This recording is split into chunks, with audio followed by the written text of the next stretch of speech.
What if an airplane passenger decides to get off the plane while it's mid-air? Should that even be possible?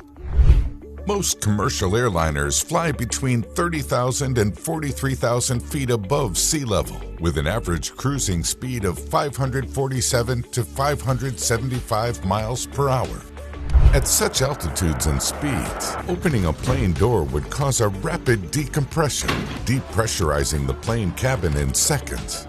This would create a strong suction pull, and all loose objects in the cabin, including anyone who is not wearing a seatbelt, would be sucked out of the cabin into the atmosphere. The remaining passengers' chances of survival would be no better, as the plane would begin to deteriorate due to the pressure difference. The cabin temperature would quickly drop to frostbite-inducing levels, and as the air is thinner at higher altitudes, there is less oxygen available to breathe. If oxygen masks are not worn during the decompression event, it will take roughly around 15 to 20 seconds before hypoxia kicks in. When the body is deprived of oxygen, disorientation, unconsciousness, a slowing of the heart rate, and eventually death occur. But the chances of this happening are extremely small, as it's nearly impossible to open the plane door mid-flight. During the flight, the aircraft is pressurized to keep the inner air pressure at a survivable level. Thus, the pressure inside the cabin is much higher than the outside air pressure. At a typical cruising altitude, an average 3.3 pounds of pressure is applied on every square inch of the plane's surface. This cabin pressure is pushing hard against the door, keeping it locked in place.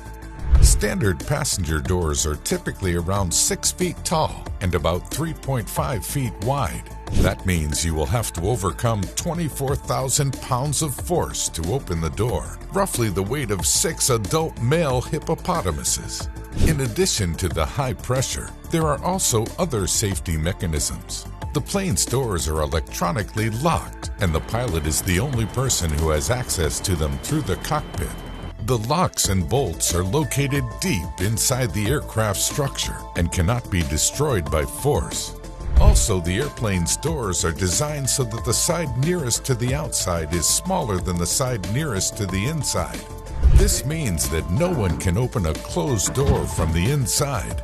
To open it, you first have to pull the door inward, turn it, and then push it outward, all of which make it even harder to open the door.